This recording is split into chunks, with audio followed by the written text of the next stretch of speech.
Mes chers frères et sœurs dans le Seigneur, Mbotena Bino, tukutane lisusu lelo na makambo na Nzambe. Thème, il y a notre thème d'enseignement d'aujourd'hui est intitulé L'église n'est pas un restaurant. L'église n'est pas un lieu de rencontre pour manger ni pour fêter des anniversaires. Ni pour exercer le commerce, ou bien un lieu de deuil. Mais l'église, c'est un lieu pour écouter la parole de Dieu. Un lieu pour la parole et pour la prière. Voilà. Alors, bande konangai. Église ezali epai ya kolia te. Matthieu 14, 13 à 21, ezoloba, multiplication mapa, multiplication de pain. Oh Jésus-Christ a salaka, ezaka na désert, ezaka na église te. 2. Église ezali epai ya kosala commerce te. Jean 2, 13.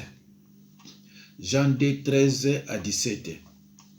Église ezali epai ya kosala commerce te, côté kabilamba te, kopesa bato bambongo ya intérêt te. Église soko moni okendeki na église wana balamba biloko olia bima na église wana ba transmission mabe ekoko salama. Soki okene église okuta kene église wana batekaka bilamba bapesa bato bambongo avec intérêt tout ça bima eza so église te. Église ezali pa ya koyoka liloba pe kosala prière. Voilà. Alors tokotala bandeko na makomi po boyebi kinga kindeka na makomi ya misato. Église ezali epai ya kolela bibembe te. Eza epai ya kosalaka ba matanga te. Soki muto akufi bino kamati bozwiye boye kolela ye na kati ya église. Église wana ekoti na kati ya malédiction. Dieu n'est pas un Dieu de mort mais de vivants. Alors, église ya misato ezali epai ya kolela bibembe te, tiko ya kosalaka badei. Jésus-Christ balelaka ye na nzonzambe te. Jésus-Christ balelaka ye e place na église te. Diacre Étienne, Actes des Apôtres 7, 55 à 60, chapitre 7. Actes des Apôtres 7, 55 à 60, Diacre Étienne balela ye jamais na église. Alors, apôtre Jacques de Zébédée ou Jacques le Majeur, Acte des Apôtres 12 ou 2, balela jamais l'église. Jean-Baptiste, bakataka ye mutu, balela jamais Jean-Baptiste l'église. Anania et Saphira, Acte des Apôtres 5, 10. Anania et Saphira, balela bango l'église alors que bazaki ba disciple ya église ya Jérusalem. Mais balela bango na kati église te. Donc bande ko ngai na sali résumé nanu ya ba oyo pour comprendre que bato ebele bino bozoko benga ba pasteur baza ba pasteur te baza ba diacre. Alors ayebi le côté côté ya te mbala moko banoko ko zobi bembe côté ka ba commerce maka bebele o ezana kati liloba te. Alors bande ko même dans l'Ancien Testament, Abraham, Isaac, Moïse, Jacob, mutu moko te balelaka ye na synagogue. Synagogue ya onto bengaka biso ba chrétien ba église. Mutu moko te balela ye na kati ya synagogue azate. Alors yamine, église ezali epai attendez. Nalobi même dans l'Ancien Testament, ba Abraham, ba Jacob, ba Moïse, ba Isaac, mutu moko balela ye na kati ya synagogue ezate. Alors, Bible na biso boye, Dieu n'est pas Dieu de mort, mais de vivants. Luc 20, 38. Marc 12, 27. Matthieu 22, 32. Ndeko na ngai luka otanga kaliloba oko comprendre nyonso wana ngana za koloba. Bandeko na ngai sa kobosana luka na sina bandi liloba na lingi na rappeler ba disciple na ngai oyo na prometaki ke balanda mateya oyo attentivement. Pour quoi na sina te yango, siko na te yango te po toza ko accélérer. Na pesi mbote na mama Jackie Mokili, mama Kisita Marie-Hélène, mama Georgette na Milouze, mama Kwama ya Suisse, frère Christopher Makengo na Bruxelles, sœur Mokalanzo na Paris, sœur Mbala Niclette na Paris, sœur Exaucé Makila na Genève. Na bosanité mama Jackie Mokili na Paris. Alors, bandeko na ngai, frères et sœurs dans le Seigneur, l'église n'est pas un restaurant. L'église n'est pas un lieu de rencontre pour manger, ni pour fêter, ni pour faire des fêter des anniversaires. L'église, ce n'est pas un lieu pour exposer un cadavre, n'est pas un lieu pour les deuils. Ce n'est pas ça l'église, mes chers frères et sœurs dans le Seigneur. Bien-aimés en Christ, je parle avec assurance, appuyé sur les Écritures. Appui nanga ezalaka toujours dans ma verset biblique. La Bible ne dit pas que mon peuple périt à cause des sorciers et satanistes, mais par manque de connaissances. Je reprends. La Bible ne dit pas que mon peuple périt à cause de Satan, le diable, mais par manque de connaissances. Frères et sœurs en Christ, partout où Paul passait, déclenchait réveil et révolte. Partout où Paul passait, déclenchait réveil et révolte. C'est ce que je suis en train de faire. Actes des apôtres 9, 15 à 16. Actes des apôtres 13, 49 à 50. Actes des apôtres 14, 1 à 4. Actes des apôtres 14, 8 à 10. Si vous lisez tous ces versets, vous remarquerez que partout où Paul passait, déclenchait réveil et révolte. C'est-à-dire les gens comprenaient les Écritures. Ndengenga nazo sala. Ce qui n'a l'équipe, va comprendre les Écritures, va moni clair. Va mususu, va moni kota en conflit, naba sala nzame na bango. Ako tout na musala nzame ne mais non yo la kisanga yango parce que pasteur Jacques azula exception ngo. Alors mes chers frères et sœurs, ba erezaka mingi te ponanga. Tika to tanga, to zo verset mo to tanga, ye loko na lobi ke partout où Paul passait déclenchait réveil et révolte. To tanga na Actes des apôtres 13 49 à 50. Je lis au nom de Jésus-Christ. La parole du Seigneur se répandait dans tout le pays. Mais les Juifs excitèrent les femmes dévotes de distinction et les principaux de la ville. Ils provoquèrent une persécution contre Paul et Barnabas et ils les chassèrent de leur territoire.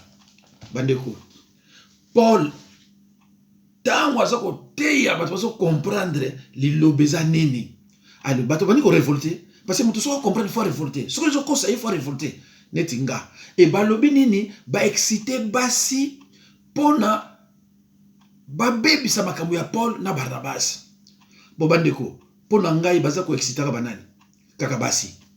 Mais tokota te, tokota na mikolo ezoya. Frères et sœurs en Christ, les Écritures annoncent clairement que le peuple de Dieu souffrira et sera amené à captivité s'il persiste dans l'ignorance. Frères et sœurs en Christ, Jésus lui-même nous met en garde contre la tradition humaine qui souvent déforme ou même contredit la parole de Dieu. Le livre de l'Apocalypse termine par une mise solennelle qui peut s'appliquer à toute la Bible envers quiconque ajoute ou retranche quelque chose à ce qui est écrit. Lisez dans votre Bible, dans Apocalypse 22, 18 à 19. Bandeko, ce qui est Soki osoko landangai, landanga nanu tina kosilisa. Soki na silisi reprendre banda ko zwaka ba verset banda ko comparaka yango ndeko ko comprendre makame bele po ye pe okoyeba banani bazana ba faux pasteur. Bible zo na biso zo kebisa biso na bato bazo bakisa to na bato bazo longola. Soki eloko eza na Bible te yo kotisi yango na compte na yo moko au péché. Alors bandeko na ngai, l'église ezali place ya kolia te, ya kosala ba matanga te, ya kosala commerce te, ya kosala ba anniversaire te. Pona lelo na kosuka eza place ya kolia te, eza place ya kosala ba commerce te, eza place ya kolela bibembe te. Mais pona anniversaire na koyela ngo prochainement, église eza place ya kosala ba anniversaire te. Église ezali place ya koyoka liloba na prière. Point. Esili. Église ezali epai muto ya koyoka liloba na prière. Esili. Eza pai ya commerce te, ya kolia te, ya kosala bibembe te, ya matanga te. Alors, anniversaire na lobango mikolo ya. Est-ce que église ezali place ya ko célébrer ba mariage? Les mariages religieux. Est-ce que l'église ezali place ya ko célébrer ba mariage religieux? Wana to kotala mo sikote, wana na ba na okotsango na mois d'octobre. Soki na fin du mois na kuite na okotsango na mois d'octobre. Mais à m'appuyer toujours sur les Écritures. Bien aimé, qu'est-ce qu'on attend par église? Église c'est quoi? L'église n'est pas un lieu de rencontre pour manger, ni un lieu pour pleurer des morts, ou fêter des anniversaires, ou encore moins célébrer. Voilà.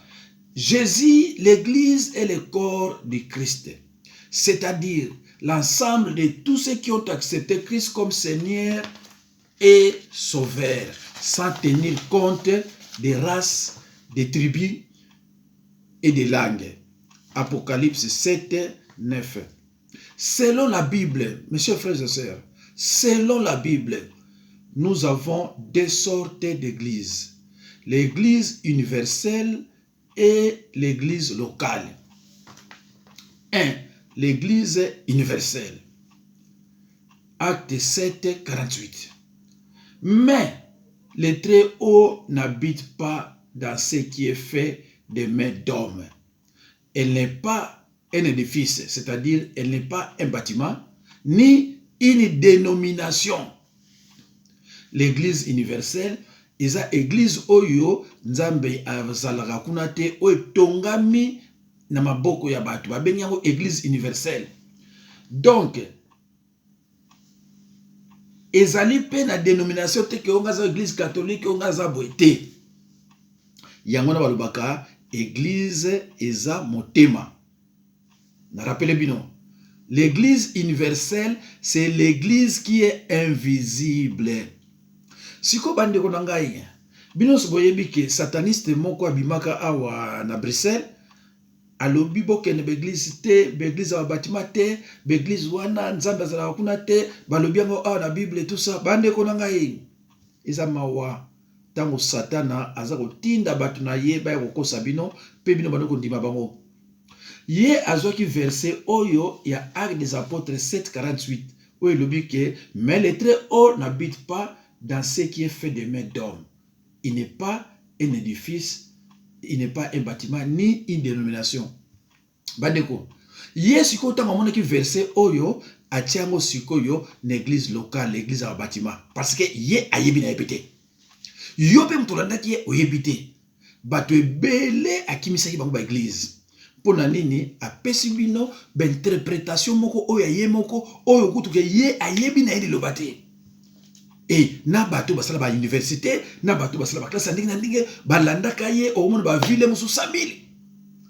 Nzokande mes chers frères et sœurs, azana mission satana ya mawa. Au lieu à définir bino qu'est-ce que l'église, non après ça bino définition là te pour ngala ndango. Au lieu à bino que la Bible nous donne deux sortes d'églises, l'église universelle et l'église locale. Non! Yepel ko la yebina été a lobi na bino ka kambala moko église nzambe zala kuna te, église à bâtiment, boy na boy, alors que awa selon la Bible, nous avons deux sortes d'églises. l'église universelle et l'église locale. Ce qu'on appelle l'église universelle. Donc, qu'est-ce qu'on a l'église locale? Actes des apôtres 1 à 13, pardon. Actes des apôtres, chapitre 8, verset 1 à 13. Par exemple, l'église de Jérusalem. Anania et Saphira, l'église de Jérusalem, c'est-à-dire l'église de bâtiment. Babenya la Bible, église locale.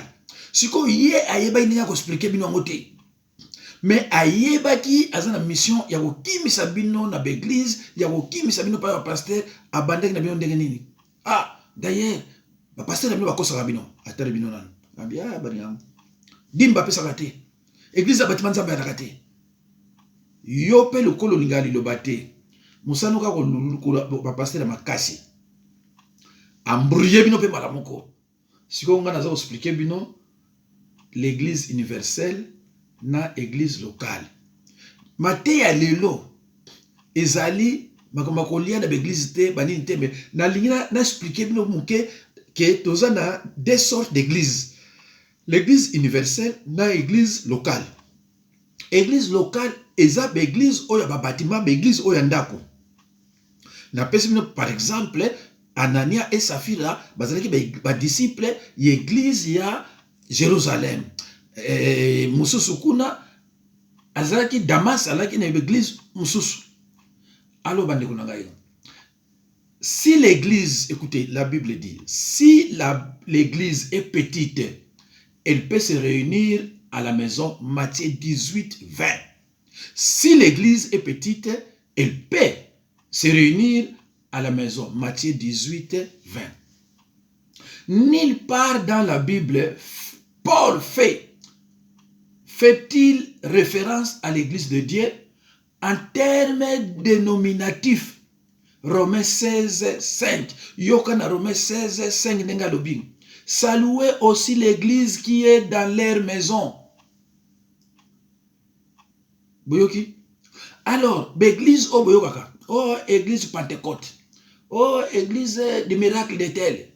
Oh, l'église Yakomba. Oh, église Aboye.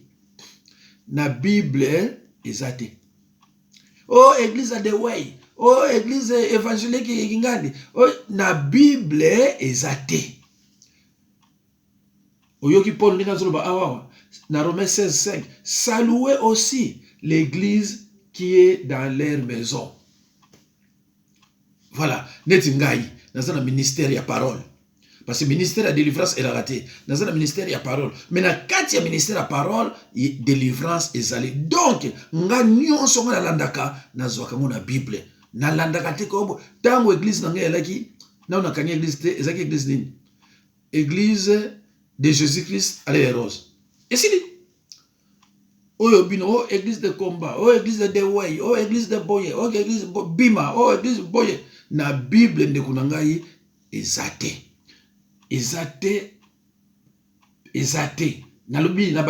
Nulle part dans la Bible, Paul fait-il référence à l'église de Dieu en termes dénominatifs. Exacté. Tout le monde on a Romains 16, 5. Saluez aussi l'église qui est dans leur maison. Alors, oyo siko yé, bobi mana église wa bâtiment, bobi ma kuna ponza bala kuna te. Oli ayeba kite que il y a l'église universelle, il y a aussi l'église locale. Donc il est parti dans mon déjà. Parlons maintenant de la nourriture. L'église n'est pas un restaurant. L'église est la place à Goliath. Mes chers frères et sœurs, les sorciers envoûtent les nourritures afin de pouvoir affaiblir, saper la puissance de Dieu en nous. Les sorciers et les diables utilisent beaucoup le mystère du manger pour nous détruire. Le premier péché d'Adam et Ève, c'est le manger. Genèse 3, 1 à 6. La première attaque de Satan contre Jésus-Christ, c'est également la nourriture. Matthieu 4, 3 à 4. Luc 4, 3 à 4. Genèse 3, 7. Genèse chapitre 3, verset 7. Mes chers, écoutez ce qui est écrit dans Genèse 3, verset 7. Les yeux de l'un et de l'autre s'ouvrirent. Ils connurent qu'ils étaient nus. L'Éternel dit, qui t'a appris que tu es nu? Oza ce qu'on a dans Genèse 3, 10. Ndeko, na Genèse 3, verset 7, balobi, les yeux de l'un et de l'autre s'ouvrirent. Donc, miso na bango et fongwamaki. Alors, est-ce que na jardin d'Éden, tango Nzambe abana sora na Adam na Eve, est-ce que bazaki na miso te? Est-ce que bazaki na miso okufa? Est-ce que miso na bazaki okangama? Mais tango balembuma, baye ko remarquer que miso na bango efongwami. Miso wapi? Keba. Tango bapesaka mwana kindoki, bapesi eloko alia. Après certain temps, miso ya mwana usana ndenge nini efongwami. Ndeko nyonso eza na Bible, mais eza mawa mingi mpo bolingaka Bible te. Alors Nzambe atuni bango, azotuna Adam, qui t'a dit que tu es nu? Nudité oyo bazolobela awa eza bulumu te oyo ya moto azangi bilamba. Nudité oyo Bible ezolobela, c'est-à-dire que aza so na puissance ya Nzambe te. Asa ale mbuma oyo ezaki na semence ya mabe ya kindoki. Alors pourquoi kindoki ezaka mingi na basi? Pourquoi? Parce que moi si moi soit zu à côté, parce que tango aliaki eloko wana, tango alengo pouf, puissance ya makasi ekwenda pa moi si. Alors tango ayeko pesa mobali ya ina puissance ya makasi te. Ya wana bomonaka kindoki ya moi si na mobali ya moi si eza terrible. Moi si ko lando te. Ndeko nanga soki obala moi si et que yo assure que moi si na zaki nandoki ndeko kanga na Nzambe. Même boboyani akolanda yo tina suka. Même boboyani soko rataki liwa et pas ya mwasi andoki. Yeba yango tanke na kitso na mabelete akolanda yo bandeko na tina suka. Soki ba beti toza biso mbale ba beti nga lisasi koti. Soki kokota na oya mutami bale puissance de la son ndenge moko te. Mais sikoyo ezala batu bele ba expliquera batu te. Tozo kola bazo expliquer biso eloko te bino zui chance ya koyebanga naza ko expliquer bino pour comprendre. La sorcellerie est synonyme des œuvres de ténèbres. Les ténèbres signifient absence totale de lumière, l'obscurité profonde. Les ténèbres, c'est la nuit. C'est la nuit noire, sombre. Cela évoque la peur. La terreur, elles sont épouvantables.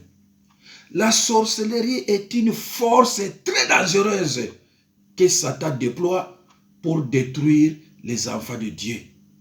Dans Matthieu 10, 36, Jésus-Christ a signalé à ses disciples que l'homme aura pour ennemi les gens de sa propre maison. Alors ces esprits peuvent, n'est-ce pas, posséder les gens de ta propre famille ou c'est à qui tu fréquentes.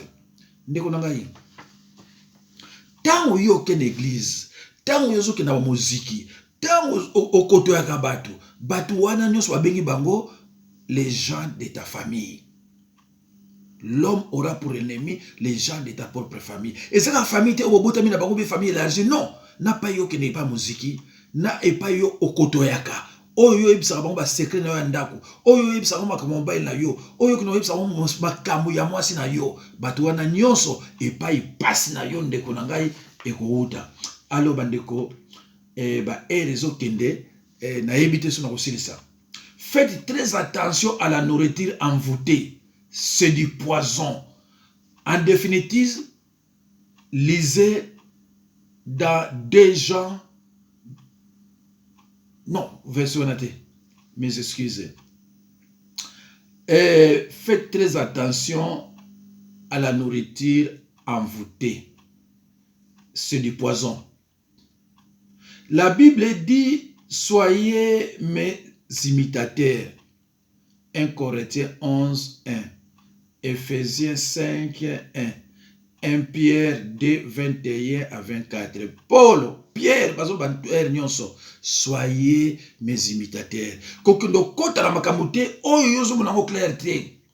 Mes chers frères et sœurs, multiplication de pain, ils sont dans le désert.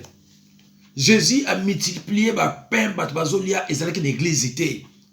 Ils sont dans le désert. Yangwana. Nous avons recommandé le verset biblique Matthieu 14, 13 à 21. Matthieu 15, 32 à 38. Marc 6, 34 à 44. Marc 8, 1 à 9. Jean 6, 1 à 15. Bandeko. Tango Jésus-Christ enseigne un miracle pour battre ya mapa. À cela qu'il y a une église. De toute façon, Jésus a fait une église. Boutang na verset wana bokoyeba ndenge Jésus-Christ a fait un miracle wana. Ba na désert, ba baye belé, bazaleka suna 7 pains, suna 4 poissons. Mais a multiplier ki yango batu baliaki. Ce n'est pas dit pour la wana bako sabino na verset na bako ulia na kati église non. Bato baliaki yango bazalaki na kati ya ba disciple te, bazalaki na kati ya ba apôtre te, bazalaki na ministère de Jésus-Christ te. Donc baliaki pe na batu mususu. Alors, Jésus-Christ a chassé les commerçants, les vendeurs dans le temple. On a Jean chapitre 2, 13, 17. Pour nous dire que l'église est à place, il y a aussi la commerce, parce que la Bible est ici. Il y a pas été beaucoup nasala mbongo nanga avec intérêt na teka ka ba wax na sala ka bo soko utani ba place wana ndeko nangai bima na église wana ko kende ressuscité. Mes chers frères et sœurs en Christ, deuxième miracle à Jésus-Christ est en Jean 2, 1 à 12. Jean chapitre 2 verset 1 à 12. Premier miracle il y a Jésus aux noces de Cana. Cana eza na Galilée. Eza ki miracle ya 20. Eza ki mariage oyo Jésus-Christ azalaki invité ye na ba disciple na ye. Mais mariage wana eza ki mariage ya kati église te. 20 oyo Jésus-Christ mai oyo komisaki 20 ezalaki na classe ya église te. Jésus-Christ azalaki invité ye na ba disciple na ye na noce ya Cana. Na suki wana parce que tu as développé mariage oyo mukolo mosusu. Mes chers frères et sœurs dans le Seigneur, dans Matthieu 16, 11 à 12, Jésus-Christ a averti ses disciples de se méfier du levain des pharisiens et des sadducéens, c'est-à-dire mauvais enseignement, de fausses doctrines. Jésus-Christ a dit se méfier nango. Ndenge ngape na zolo en tant que pasteur, bo se méfier na enseignement wana ya malamu te. Paul nous rappelle dans Galates 5, 9 les conséquences tragiques des fausses doctrines en disant un peu de levain fait lever toute la pâte.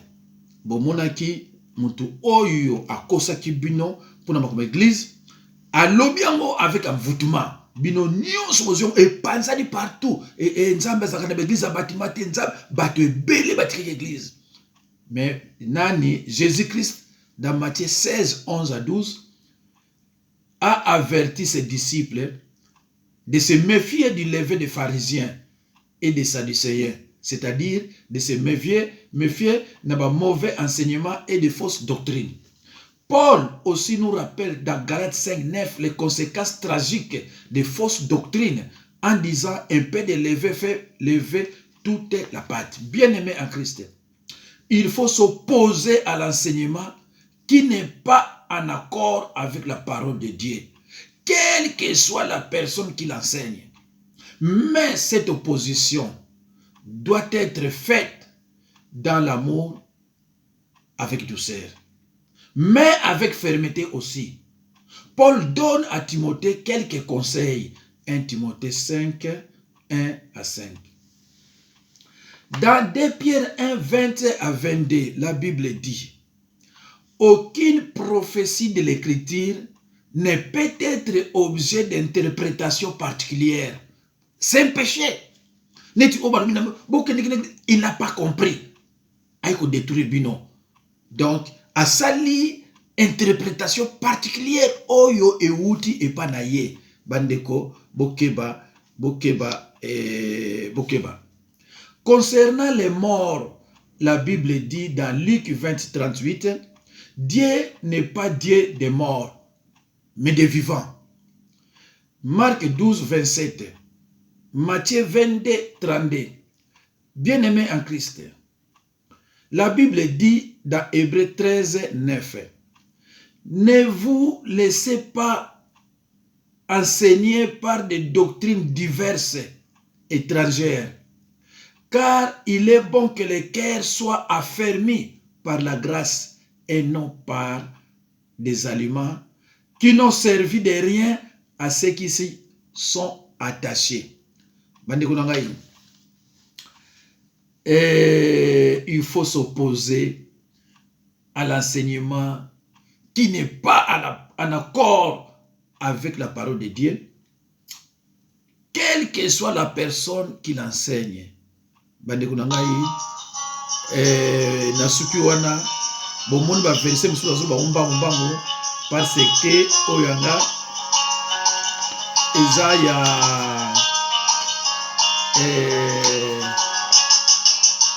ya mingi te ba minute eza ya mingi te na pesi mbote na mama Mokili Jacqueline Jackie Mokili, Mama Kisita Marie-Hélène, Mama Georgette Namilouze, Mama Jackie Mokili na Paris, Mama Kisita Marie-Hélène na Paris, Mama Georgette Namilouze, Mama Kwama na Suisse, Frère Christopher Makengo na Bruxelles, Sœur Mokalanzo na Paris, Sœur Mbala Niklete na Paris, Sœur Exaucé Makila na Genève, Sœur Dodo Fatouma na Bruxelles, Sœur Malonga Claudia na Paris, Mbote mingi na Sœur Mokalanzo na Jackie Mokili. Merci bana nzambe bino to message na ndangai lobi bokozwa susu mibale na bandi bokozwa la parabole du semaine et puis Kolanda n'est pas bloqué par le pourquoi. Merci nzamba pambo na bino bando na ngai.